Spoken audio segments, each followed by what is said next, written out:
So what they did was they put lipstick on the cat's buttholes. New for 96. With your hosts, Kevin McCauley and Chris Nguyen. This is going to end badly. Fine. You should move that. You really should move that. Oh dear Lord.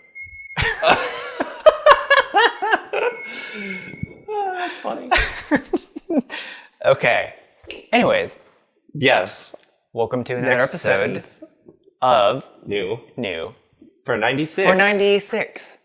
Delightful. Zigzone Zix for your German listeners.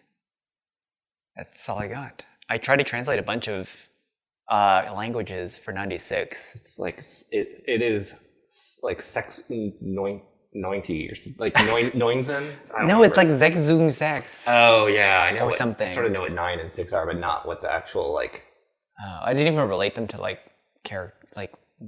numerals and or characters. I was just memorizing the sound. Zagzoom Zex. I might be completely wrong. It's really hard to say. 66. Or 969, which is very popular in culture. I suppose. Maybe. It's hard to say. Anyways, this is a podcast about cars. Yeah. And we got cars to talk about. We do. Do we? Did you buy a Defender? No. Why not? Maybe. I should do the whole lead up. Like, well, funny you should mention. Oh, God. Yes, I did. And by yes, I did, I mean, no, I did not. Why not?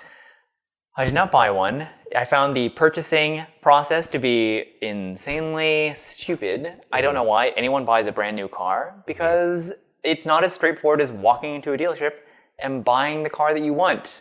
This is a hot vehicle in demand. As they told me, especially one dealer who wanted $7,000 over MSRP. For a used one.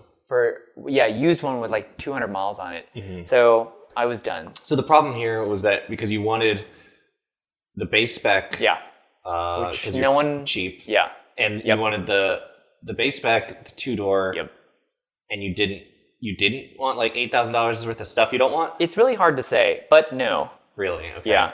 That was not my intention. That was a problem? That was a slight problem because all of them are spec'd out to about $1 million. So, or but it's 60 or not a deal $70,000. breaker, is it?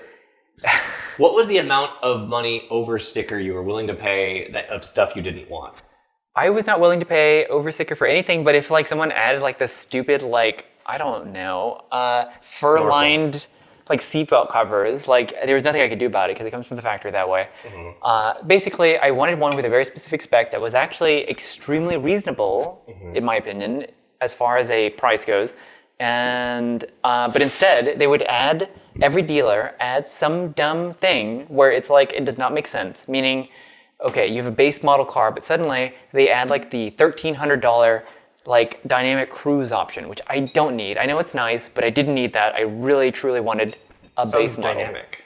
Sounds very dynamic, and I am a stoic man who does not need dynamicism in his life. So It's dynamism. whatever. Anyways, it's fine. What ended up happening was I was either going to have to continue to seek out something that was in inventory, which was it was more and more difficult as the days passed, or I could custom order one, which was even more expensive because 2022, for some reason, they've introduced improvements that warrant like $1,600 more on the sticker. I was so tired of it. Also, every single salesperson that I dealt with, Yes. you met one of them. Oh, yeah. Yeah. Jimmy Buffett. Jimmy Buffett. Yeah. Let's just put it this way. We will not mention specific dealerships, but let's just put it this way. I don't have like high expectations for dealerships, regardless of like the level of mark that it is. But I was expecting something slightly different. I don't know if this made it onto the last episode. We went on the test drive, and I met you. You were arriving on Chris Wynn's standard time, which meant I waited for 20 minutes for you to get there. Yep. And everyone I see going around this dealership is like sharp, like blue pinstripe suit, just like looks like they're like Jerry Maguire. They look like they're Glengarry Ross. No. Like, It was like sharp, stylish, like European car salesman. And then the guy that you get was like wearing a Tommy Bahama shirt and cargo shorts. This is so true. Like literally, so I had been communicating with someone online, so it was just like through You're email. locked in. That's called lock-in, Chris. It's lock-in. So I was communicating with this person online, and then I get there and I ask for his name, and they're like, okay. Well, because I asked like someone who, again, very well dressed, very well put together, and then they called someone who it took like 10 minutes for them to come out, whatever. Yeah. But then he walks out. Yeah. And it's like he was just a TV character. You got catfished. I got catfished a little bit, and the second one was not any better because they kept trying to tell me. I was like, I just very specific about what I wanted, and the salesperson was like, I know you said that you wanted this, but what if you wanted something completely different? Yeah. And they kept emailing me. They really, and you emailed different dealers like around the country. You know, some of them had something close to what you wanted and stuff like that. It was so dumb and so hard. So ultimately, they overplayed their hand at how in demand this vehicle is. God, yeah. Like, I don't know how many times someone kept using the phrase, this is a hot vehicle. This is a hot vehicle, meaning that you should do something irrational right now for this fucking car. And the problem is when you want something specific, it's a completely different game. And it's the dumbest thing in the world. Because it was not even about like value and cost per se. Like I didn't want to spend a lot of money on the car, but at the same time, like it did bother me when I wanted a base spec, very specific, because car enthusiasts are dumb. So you want like this dumb base spec thing, and then they add like some crazy feature because we live in 2021, and it's like, oh, you want this like VR, like mind reading, like whatever, blah. Well, it's added. It's already here. We can't remove it. Yeah. So you got to spend this much money. Anyways, I'll moot a point anyways because I was so dejected from the new car buying experience that I ended up buying yet another old used car. And it happened to be a car that I convinced a friend to buy a little over a year ago before the pandemic. And he was looking to sell it, and he asked me where he should sell it, and I said, sell it at me. I will buy a car. And so Me.com does car sales now? Yeah. That's the new Auto Trader. iCloud is really It's amazing. They've expanded quite a bit. So I bought his E63 AMG wagon, W212. That's amazing. Yeah. And it's a car that I've kind of always wanted, but this time in my life, I was like, oh, I'm so ready just for a warranty.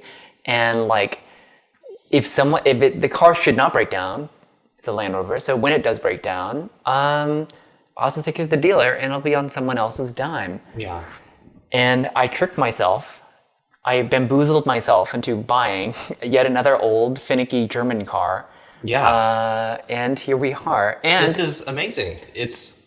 It is a large chunk of money, but it's not depreciating like a Defender, and it is not as large of a chunk of money as a new Defender. That is true, because the new Defender would have depreciated on day one to about the value of this car. So, it was an easy buy, and I couldn't ask for an easier experience in buying a car. And selling my LX470 was also like insanely easy. Oh man, I'm glad that's gone.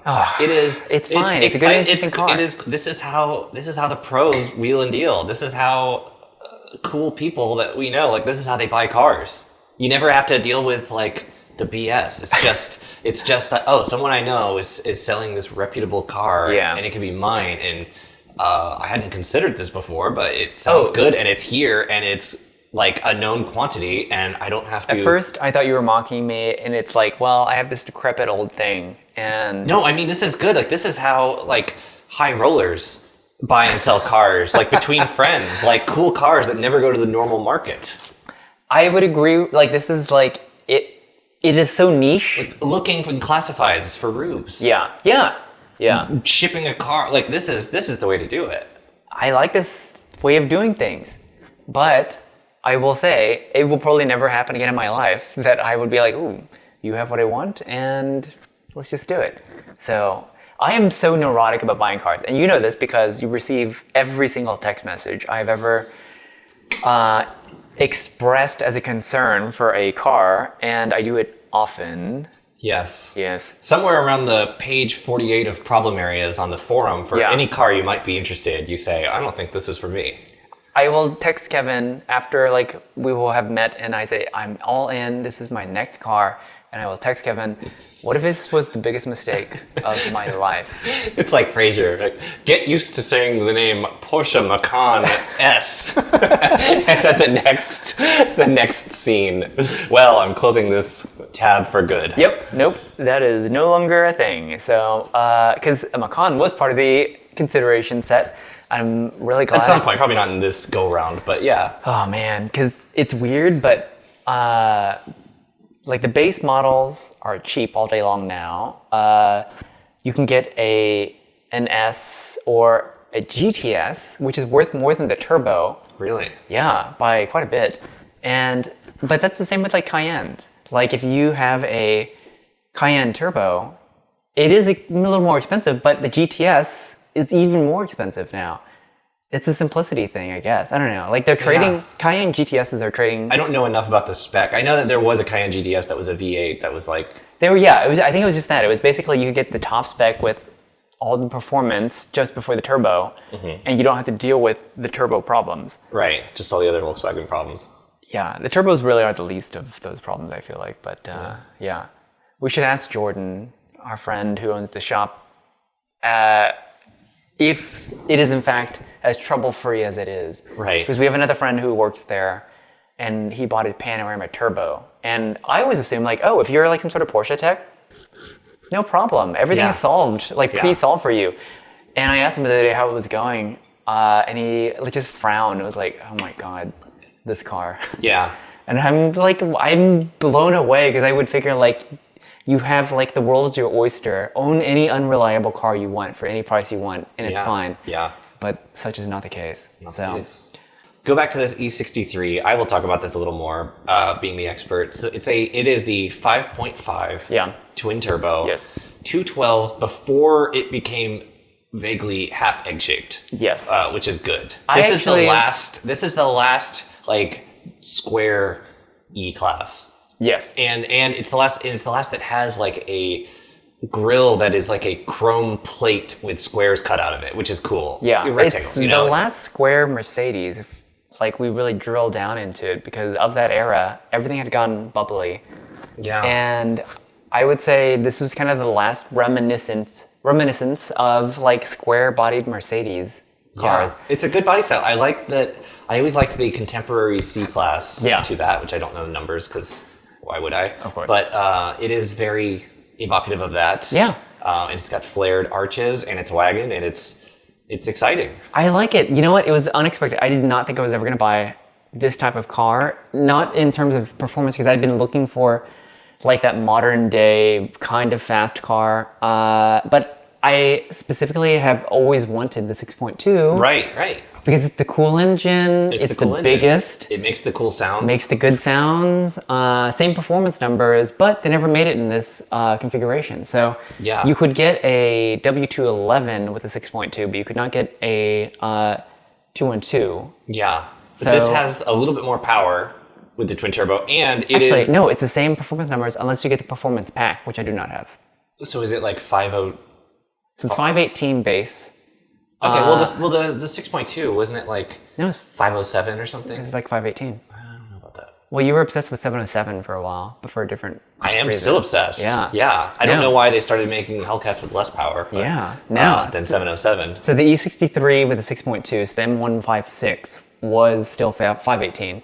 Oh, okay. And same thing here. So this is a 518. I think the torque numbers are different, but but it's way more fuel efficient. That was the whole thing because it does the same performance numbers essentially, with more mechanical complications. But but it is somehow better. Well, I mean, I know why it's better. Although from what I hear, and this is not a fact because per like something that I've read recently, like the 4 liters. So the current gen AMGs have 4-liter V8s. Yeah.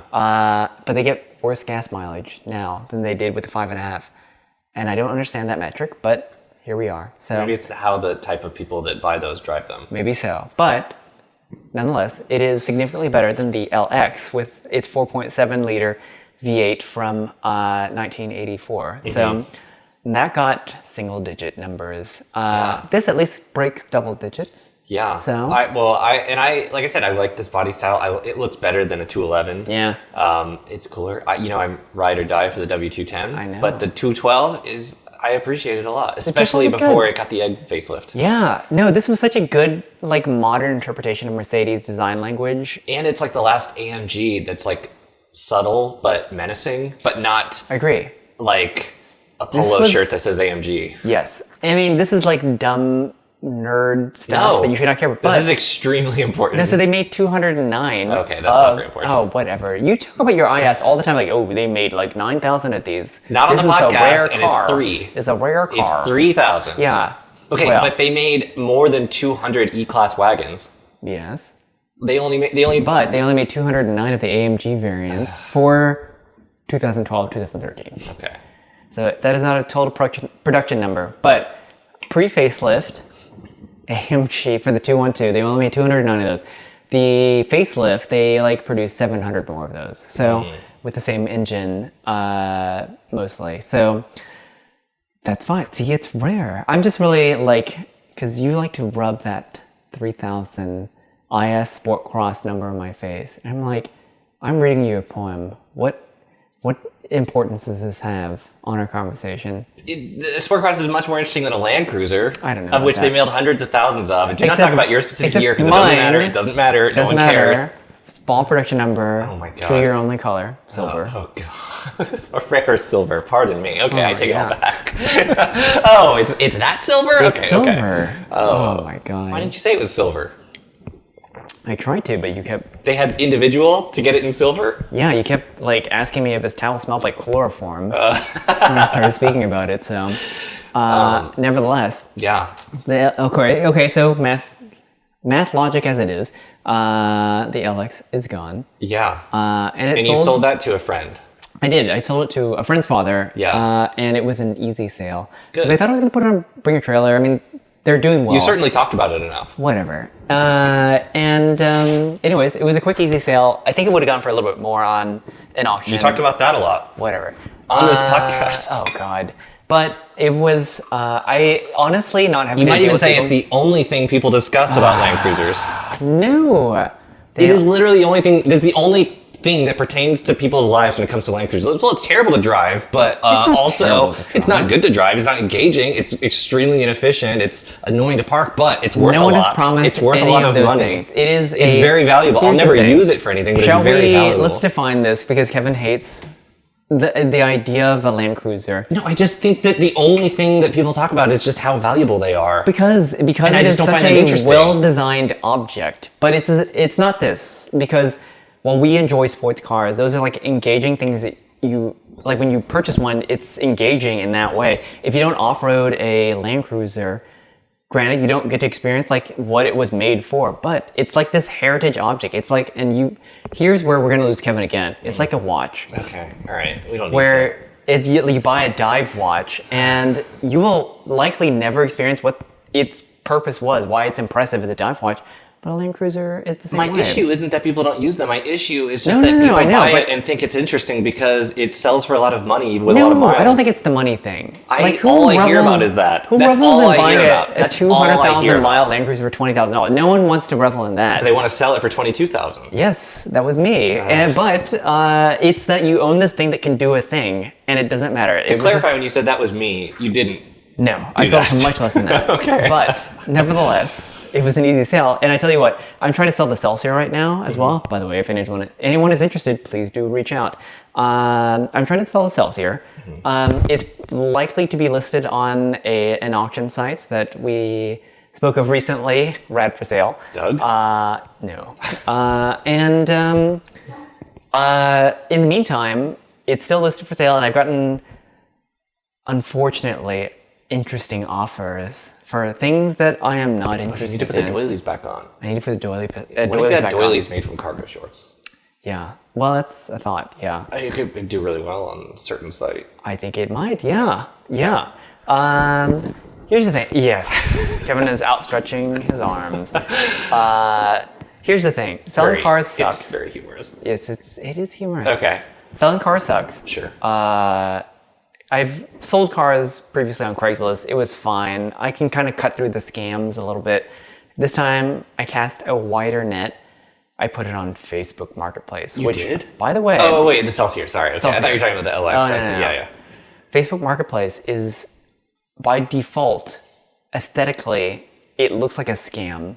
Yeah. Every single ad. A horrible place with horrible like people, and every car in there has 9 previous owners. So, I'm trying to put like a legit ad on there. I'm trying to list the name. You have to jump through hoops to trick the system into accepting, like, this is not like a Ford Fiesta. Like, it refuses, like, anything other than that.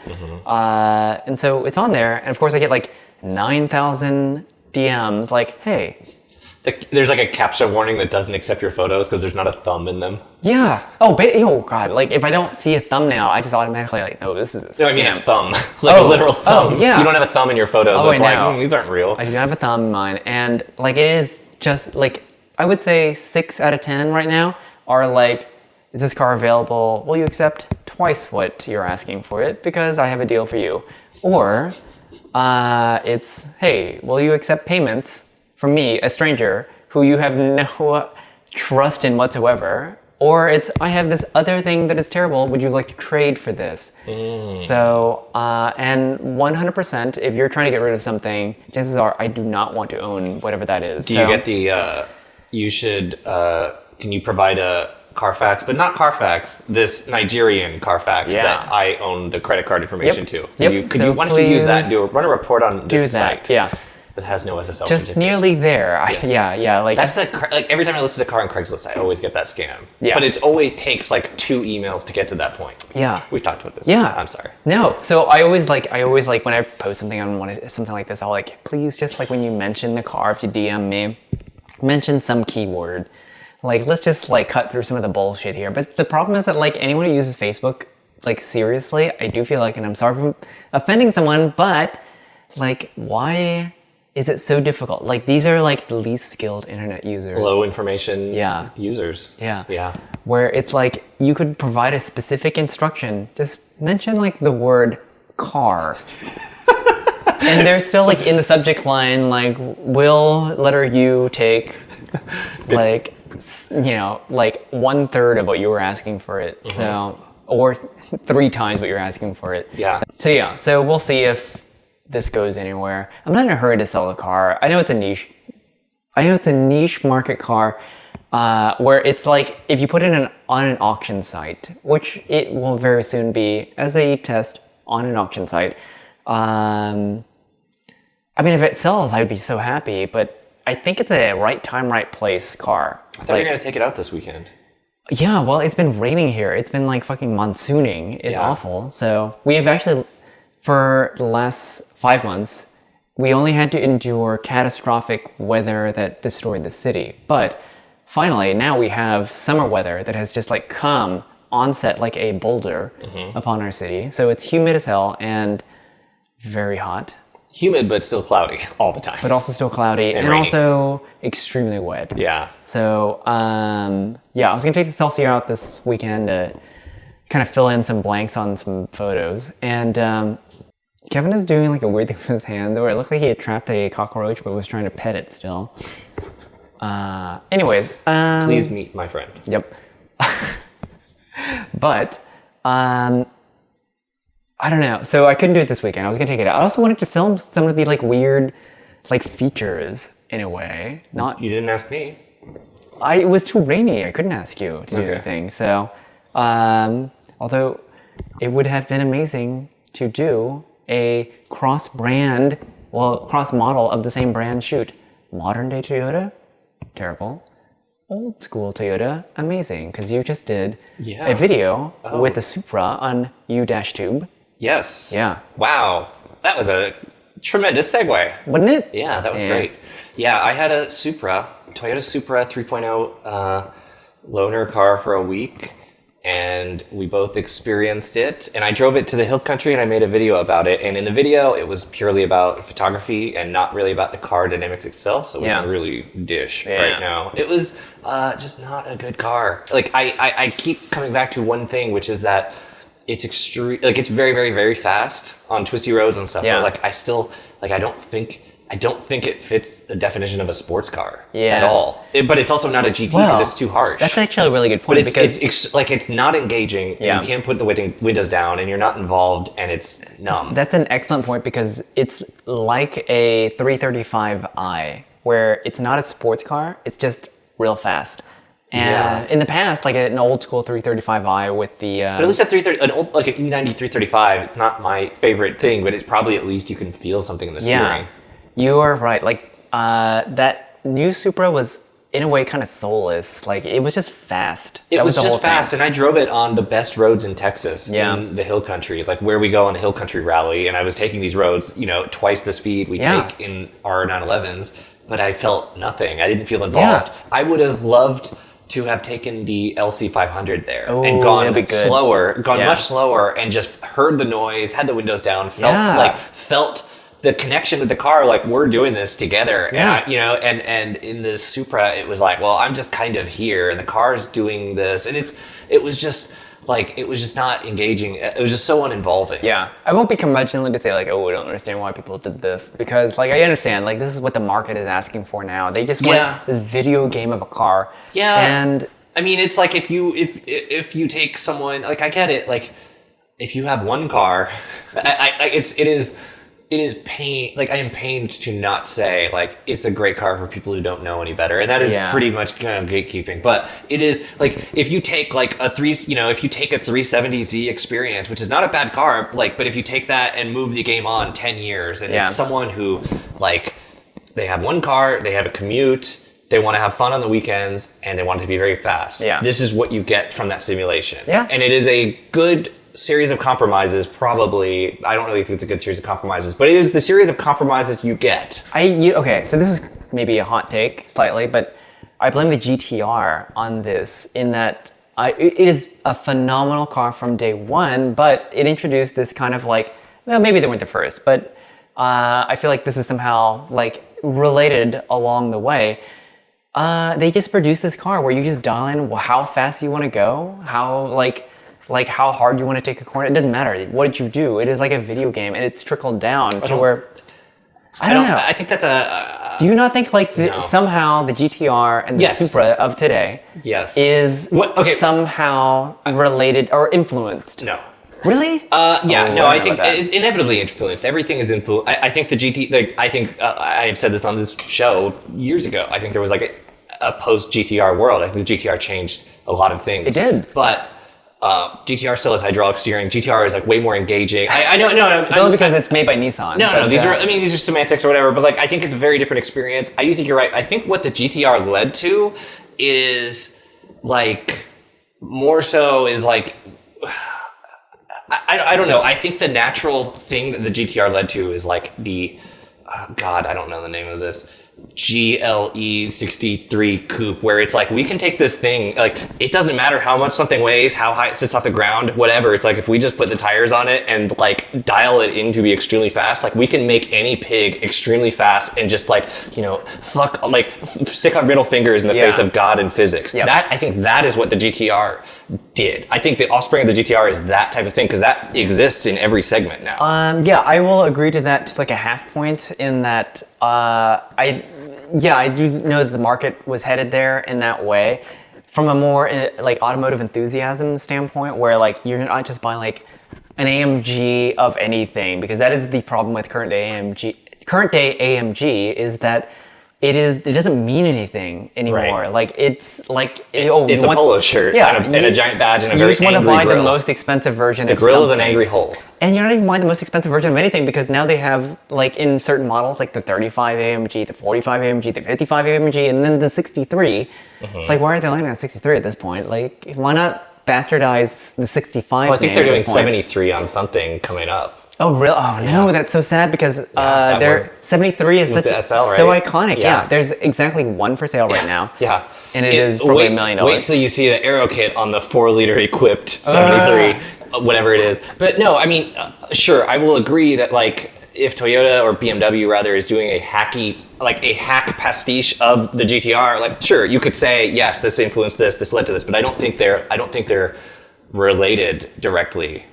I will say if you're doing a hacky equation of that, a hacky simulation of that, then like sure, it's fine. I would say that more related if through the GTR, so the original GTR, the idea of to current day, it would be like the M2, where it's just like this lump of computer programming and like it's the idea of speed in this like emphasized by the way they pump audio into. I mean, everyone does that now, I suppose, but.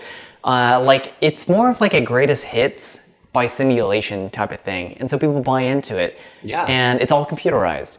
Yeah, and gives you all the feels. I don't like the. I mean, I haven't driven the M2. It doesn't particularly appeal to me just because I don't like the company that makes it. But I do get how if you are a like an M5, I mean a BMW fan, an M fan clinging onto the dream. Like I get that this is the last vestige of like. Anything that resembles BMW. Yeah, it's the closest you're going to get to like a 1M, which was the previous generation, and anything else before that. And it is kind of a bummer because like everything is just so programmed now that it should be so unsatisfying to people, but it isn't. Yeah. That like any like performance branded trim you get, you want a burble and a pop. No problem. We'll just program that into like how the car works. Yeah. Well, so when I drove, I told you this when I drove the Supra, like I was on twisty, really tight roads, and it would like pop in this thump way. First of all, keep in mind I had to have the windows closed because the buffeting was so bad. So it just sounded like this bump, like I was dropping the diff or something. Like something was like mechanical was falling off. Just like sequenced every corner. I'd lift off before I get to the corner. And it would like thump, and it was so predictable and just not that cool. But you couldn't see out of it at all because of just the my God cockpit. I was shocked when I sat inside of that car. Like I like it. So it's so gun-slid. Yeah. That I feel like my thumb and my pinky outstretched was the height of the windshield. Yeah, it was insane. I think it's part of like modern sports cars. The sizes they have to be, the size of the belt line, and then the difference is like when you have a front engine car, it is that much harder to make it so that you can see out of it. Like that is like a big benefit of Porsches and mid or rear engine is you can see out of it better. I mean, it really was not that different than the Z4 M Coupe. True. As far as like, which I hated the driving, I hated the seating position of that, I hated the visibility in that, but at least that had like an engine that sounded good, an engine that was connected and stuff like that. Yeah. Like this was just. It was very disappointing in a lot of ways, and it felt so. I thought it was so big. I couldn't believe that it was not that wide because it felt extremely wide on the road because of the visibility. Because the thing that people were wanting, and the nameplate controversy aside, I suppose, like the whole point of this car was that it was a Toyota interpretation of a sports car, and they had done well with the GT86. Yeah. Power concerns aside, that this should have just been like. What if you wanted something a little bit better, right? Speed-wise, etc. And so they should have been that. Yeah. And I wish that with the Turbo 4, they would offer that in a manual, because at the very least, I think that would maybe solve some of that. Yeah, you would at least, even if like you would at least get the involvement. It would probably be a pretty good manual. Yeah. And even with a dud of with an engine that doesn't sound good and stuff, and it's like you'd at least be involved. Yeah. Exactly that. Like even like because it's rarer and rarer now that you can get a manual BMW in a non-M fashion, and I don't even know if the current 3 Series has a manual. I would not be surprised if they didn't. No, it doesn't. Maybe they do. No, they don't. Well, there you go. So because at the very least you could get the previous gen in a manual in the most boring form, and that like they couldn't have been done that. I don't think they were doing that for price. So I think just in general, if you were enthusiastic about having a manual, it was there. Mm-hmm. It could not have been profitable, but it was still there. So it makes sense that they don't have one now. And the Supra is based off of the Z4, which is... I think it only has a manual in Europe. Yeah, I'm sure. Yeah. So what did you said? You texted me that the video was good. I couldn't tell if it was sarcastic or not. Yeah, it was a good video. It was a video about. I'll briefly go into it just a little bit. Do you want me to Larry David it? It's a good video. Yeah. Photos, pretty good. Okay, it was. I went out. Like, I had some topics of videos I wanted to do, and I was like, I don't know. None of these apply. Like, how to do an interior shot or whatever. So I was like, what do I like? I'm going to this location. I'm not an expert at shooting out there. Like, where we go for the hill country, like, I didn't know where I was going to be able to shoot. I didn't know where I was going to be able to stop. Like, I never get a chance to stop out there. And also, I'm never out there at golden hour. Yeah. So it was just like, well, just see what happens. Yeah. And it was cool. And I was able to get footage of myself shooting. And then I was like, this is how I shot this. This is why I took these shots. Yeah. And it was just like, I think it was some helpful tips for people putting together like a photo set, either of traveling and shooting a car or doing a review or something. I think unbiased review. Good video. Oh, thank you. I will pull out quote like when you're out there shooting a car, don't just shoot the car. Shoot the environment.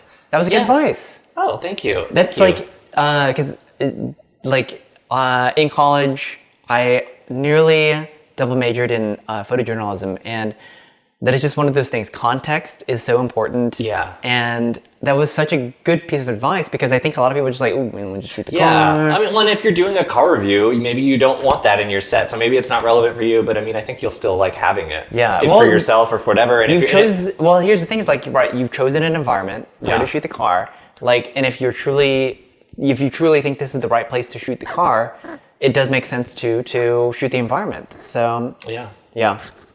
Well, thank you for that. Of course. Like I said, it was hard to put together because I usually have a script, like an outline at least, and I shoot based on that. And this was like I had to make the outline based on the shooting, and then make a script based on. It was just tough. It was like tough order. I have a suggestion for your next video topic. Yes. What if you spoke about how to shoot at a car event? Because I feel like a lot of people who shoot photos of cars are doing it at car events, because I it just hate happens. that. I know. Doing that. It's not the best, but what if there was a good way to do it? I don't know. Where you know. But I just like don't do it. I know.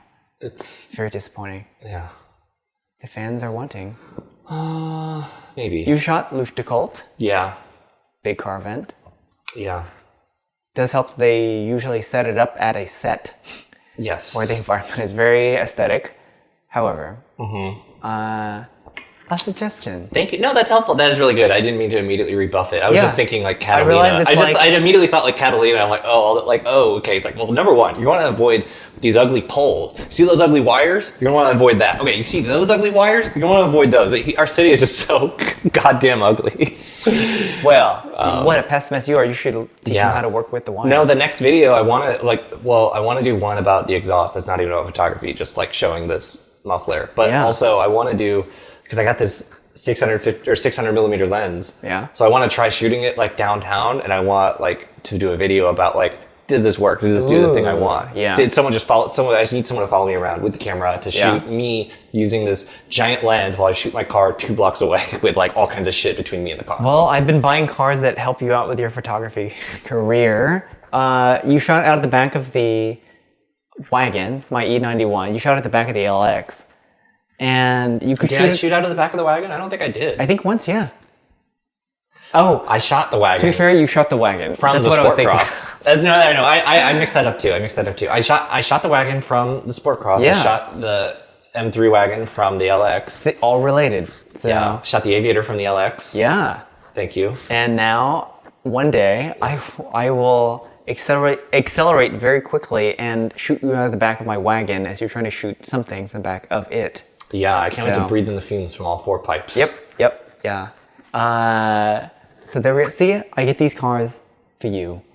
I feel like the auto hatch would break if you went above 20 with it. I think it would close and crush you. Yeah. Because it wants to self-preserve.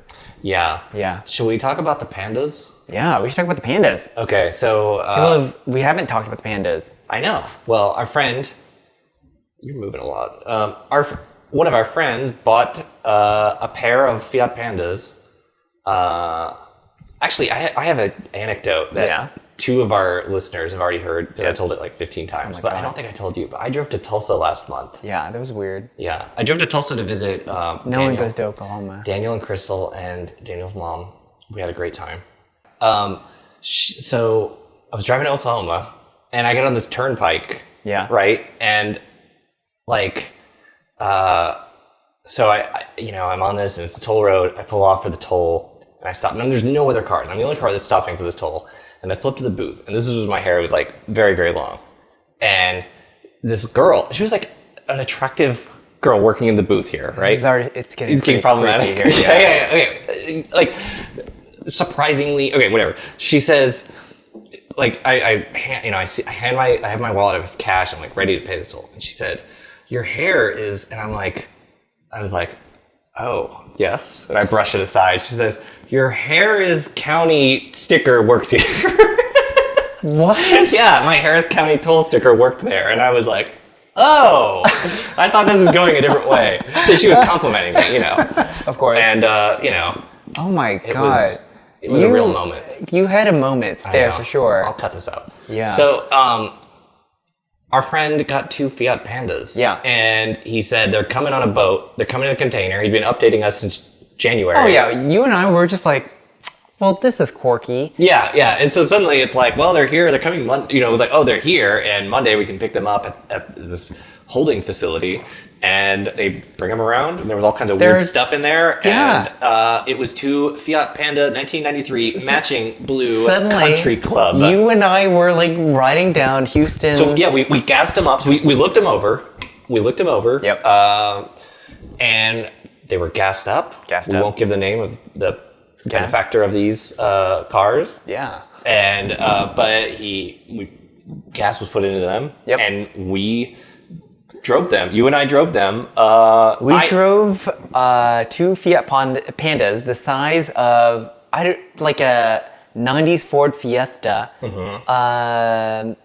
down a Houston freeway. Yeah. Which is treacherous. Yeah, we were on 610 East. These are 85 horsepower? 54. 54? I was talking about, the boss's model. Jesus. Okay, so 54 horsepower. Sure. And boy, these do not have tax.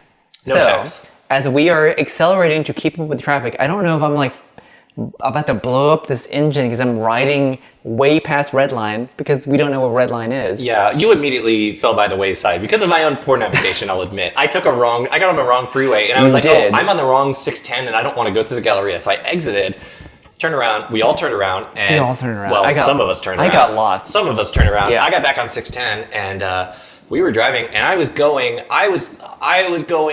like, I don't remember the speeds. I think I was going like 100 or like 105 kilometers an hour, which is like 60, 65. Yeah. And I got a call, and he's pacing me, and he's like, "Can you go faster?" I was like, "I don't know." And he's like, "We'll just see what it has." And I got it up to like 125 or something, and I was in the fast lane. Yeah. And I'm on tires that we have no idea if they're the right pressure, if Yeah. it's good, like anything. I mean, I feel like the thing was leaning. It was all fine. It was a lot of fun. We lived. Yeah. Yeah. But it was good. But yeah, I mean, it was cool. Once I got to slower speed, like once we got off of 610 and got into the heights, I was much more comfortable just like flinging this thing around or whatever. But I drove it. So one of these is going on Bring a Trailer. Yep.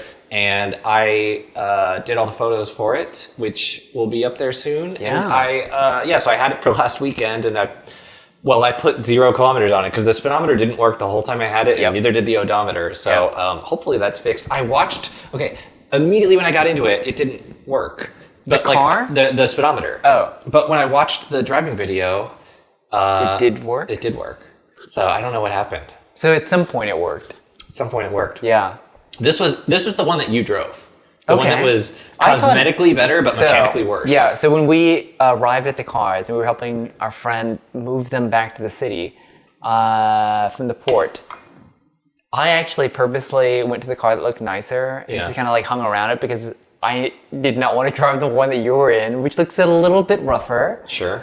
But it turns out mine was the least safe one Yeah. to drive for various reasons. But they've been restored There now. was no. I mean, No, we were gonna die. The lug nuts were not gonna fall off. probably. Yeah. They were marginally different. Yours had a shittier third gear and like Yeah, stuff there was like some that. grinding. Yeah. Yeah.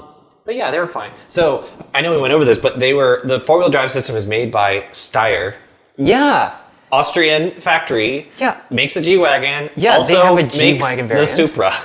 Oh, really? Yeah, Steyr is the Current factory. day? Yeah.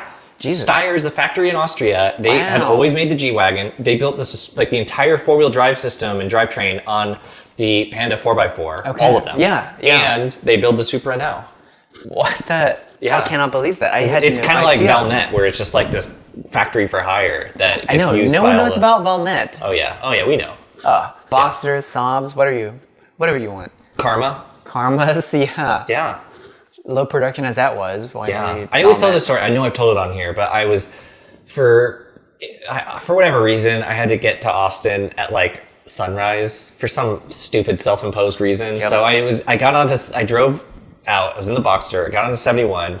Narrowly avoided a deer or whatever. Yep. No one else on the road for miles. Yeah. And I see a car behind me, and I was like, I have no idea what this car is. And like identifying cars in the rearview mirror is always a little iffy. Yeah. But I'm like, is that an Audi R8? It was not.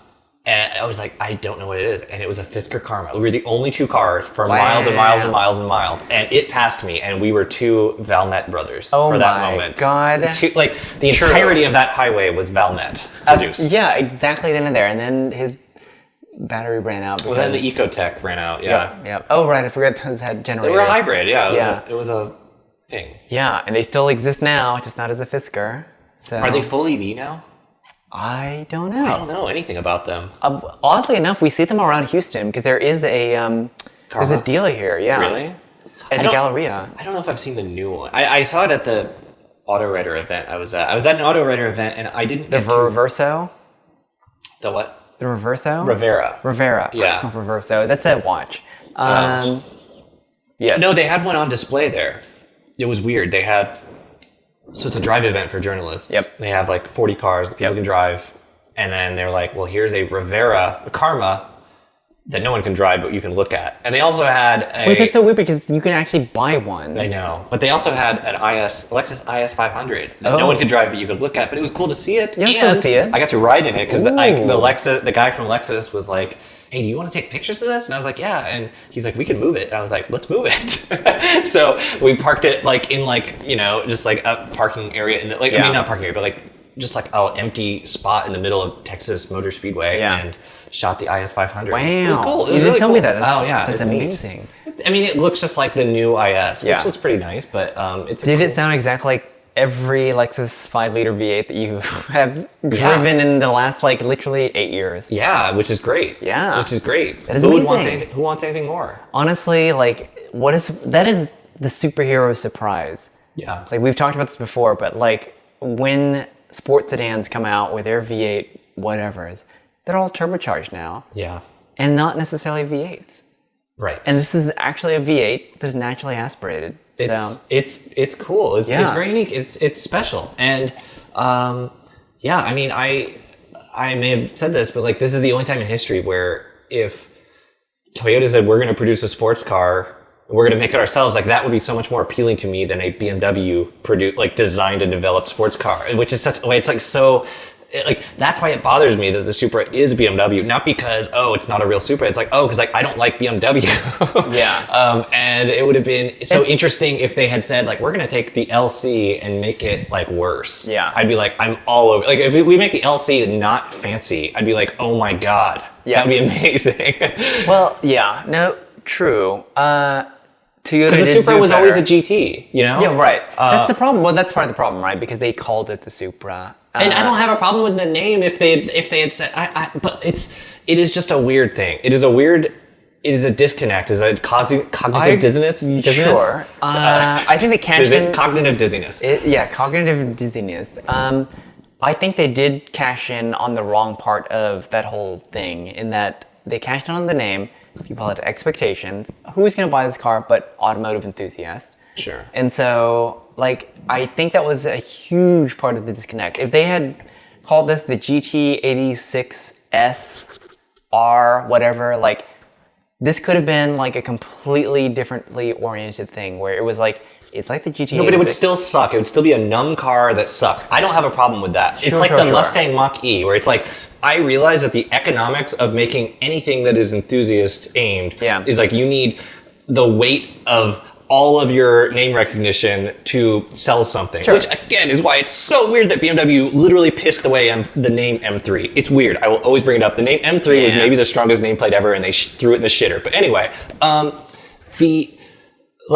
you need, like, Mach-E, it doesn't bother me. Like, you need, like, to make something for enthusiasts or whatever, to make something performance-oriented, like, you have to have so much, like, you pull out all the stops. Yep. I get it. Yeah. The problem with the Supra is, like, this, like, I don't care what it was. Like, this could either be a GT or this could be a pure, insane, like, hardcore sports car. Yeah. And they just sort of went, like, they got the worst aspects of both. Yeah. Like, it's not a sports car for the reasons I described, but it's not a GT because it's too harsh. And it's not comfortable, and it doesn't have like a ton of storage and everything. Like, it is just this like useless sports car that's numb and not fun. Yeah. And not a GT. But you're not involved for it to be a sports car. Like, it seems like they said this, Supra was always a GT. Obviously they wanted to do a pure sports car exercise. And maybe they thought they were doing that, but it's an automatic transmission. It's not a dual clutch. I don't think a dual clutch would help it, but I'm just saying it points to it not being a true attempt at like a bargain GT3 or something. Sure. Like, it is a half-hearted pure sports car and a failed as a GT. Yeah. No, I would agree with that. Well, yeah, it's most definitely so not I don't care what the expectation of Supra was before. Yeah. I just care like, how did they execute it badly? It was inevitable, I think, that it would suffer some of the it's always going to draw comparisons. Yeah.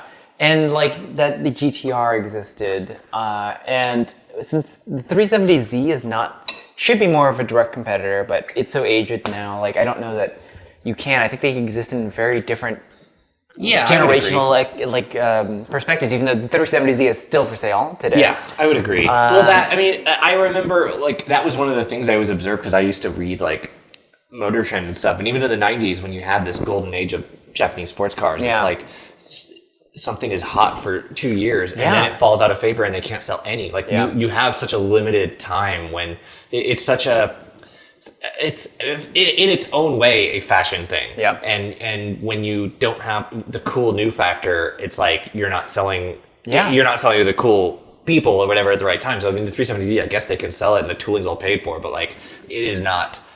People are not going for it. I think the use case for that car is so specific, where it's not like a G-Wagon where like the tooling was paid for like 30 years ago, but still people are buying them. I don't think you can have the 370Z has always been the exact same formula, which is even with the variants, it doesn't matter. It's the same car that you're buying in 2009, 10, whatever it came out, and today. Yeah. So that's kind of insane, but there was a mild LCI where it got LEDs and that's it. Oh my god! But the interior is exactly the same. Yeah. I'm very curious if they still offer like the void in the dashboard if you didn't get the navigation system. I think it's that cover thing. I don't know. Yeah. It's just like a second glove box basically. You can store your iPhone 5 there. It's only wide enough for an iPhone 5. Yep. I know, because I had a 350Z and it had the same thing, and that was when I had an iPhone 4. Oh, I feel like. Oh, they did have a thing. It was the same thing. It was like a cover instead of whatever. That was so, at least in the 350Z, I think it was all integrated, right? Like the looks of the entertainment system was still integrated. I think so. I mean, the cover thing was it just looked kind of natural. Yeah. And the 350, it is a shame, and I've probably gone on here about the 350 being better than the 370. Not at the length I would like to, but it is a shame that if anything is going to last for 11 years, like, it should have been the 350 because it was just superior in every way. Yeah. And it's such a shame too. The 350 was such a future optimism about like sports cars. Yeah. And then they just rode in their laurels for so long on this car. Well, the 370 from the start was not drawn with confidence. Yeah. was just like, what if we made everything like, ugh? Yeah, What if everything have was a some, blob? like aggressive like lights. What if we watered down everything and made everything like not really a shape, but kind of, but also not? Yep. And that's the design that persisted for 12 years. I know. And it's just like, it's too bad, but whatever. To this day, it is insane. And that the new car, I'm optimistic for it. Yeah. But it is still based on the current car. Yeah. Yeah. But maybe that becomes like, a Lexus V8 thing where it's like, oh, like, this is cool. I don't know. That's the hope, but like, I feel like Toyota, Lexus has more of that just like, I'm fine that this is an extremely old car. We are a company of heritage. Yeah. Oh, like I mean, Lexus, you're saying that, but like Lexus does it, I mean, the way that like we enthusiasts want to see, where the interior, everything, all the comfort things get updated to brand new, but like the engine is staying old in a good way. You know what I mean? And not being it's the last company that has a naturally aspirated V8 and naturally aspirated V6. Yeah. So besides, Nissan has a naturally aspirated V6 also. We just can't get the manual thing thrown in there. But to be fair, otherwise, if you just want an engine that sounds amazing, the engines do sound amazing. Yeah. So true. But then what is Nissan's whole thing then? Because they exist in a parallel realm where they have a lot of products that compete, well, in theory. Mm-hmm. Like the Pathfinder Armada will never be a Land Cruiser, a 370Z, despite the criticisms that we're talking about right now, won't be a new Supra. And I assume those are more parallel than say 370. No, I think the new one will. Do you think? Oh, the new one. Because I think with 400 horsepower, if that's what it has, it's going to be fast. Yeah. But it's going to be a lot more connected. Like it's going to be a lot more of an enthusiast choice. I hope it's more connected. Yeah. Hopefully they're not changing everything. I don't know. Because that's the thing. Like, what if all the magic of these cars are gone? I don't know. I mean, I think we shall see. But hopefully, I think they're still going to offer a manual. Yeah.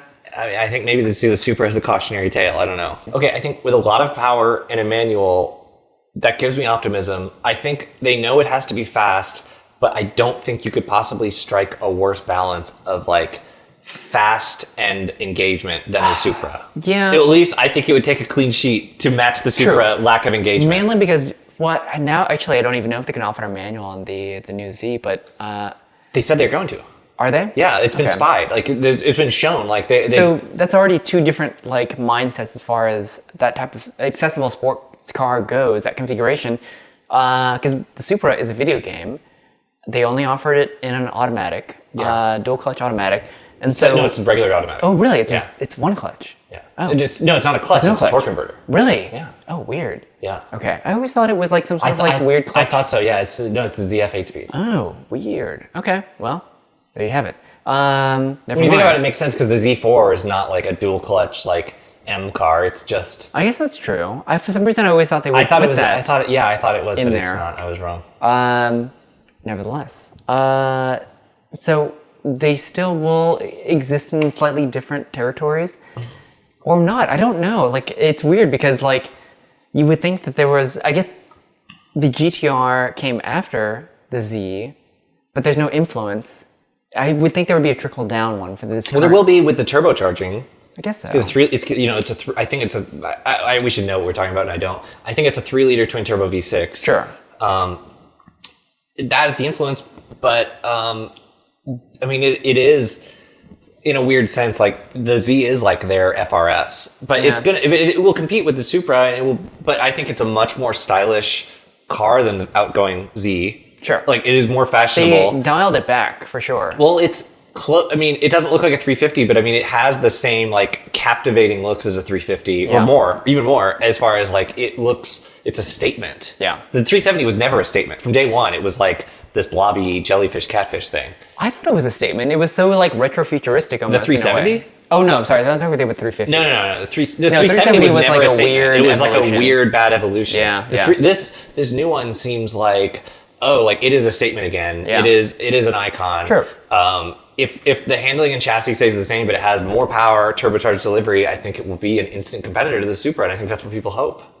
Yeah, I suppose I could see that. Again, it's fashion, so it's like what looks cool and what gives a good 0 to 60 time. The That's all that question matters. is whether this segment of car has a future. It doesn't. Too. No, it absolutely doesn't. Yeah, it because absolutely does not. in the past, 100%, I think you would maybe mentally cross shop a top trim Mustang with a 300ZX or something like, or a Mustang GT in the early 2000s with a 350Z. Like you could potentially like cross-thread those if you were not an automotive enthusiast. Yeah. But if you were, that was a pretty good deal. 26 grand for that car versus like, what would you get? Like a 330i coupe, which would be far more expensive. Yeah. What was always cool about the 350 was that like there was just one engine and it had nearly 300 horsepower. Yeah. Which was huge. Yeah. In 2003. And that VQ was entertaining at first. Yeah. Sound-wise, yeah. I agree. I agree. So there you go. So, I don't know. We'll see. Like, wow, this was not a topic, but I feel like I like where it went. Yeah, indeed. Yes. Well, this has gone on long enough. So, I think we should call this a podcast. I think that's it. Thanks for listening to us babble. Yep. Do follow us on Instagram at New496. And listen for Chris burbling in his AMG on the streets. Oh God. Yeah. Yeah. Please do not mistake. I am not an AMG enthusiast, but I do appreciate this AMG. Oh, you have thoughts on that? So there's some thoughts. Okay. I don't own a nightclub. Did you put a deposit down on a nightclub? Yeah. Well, yes. So I am now a nightclub owner. Please come down to my club. Okay. We're drinking an this. AMG owner now. That's why that explains why we're recording this in that club, and you got the table service. Yep. Listen to those usually we drink whiskey, but today Cristal. I thought it was odd. See, yeah, because it had an I in it, so you didn't notice that. Anyways. Yes. All right. Well, we'll talk to you the next time. Thanks for listening. Bye. Goodbye.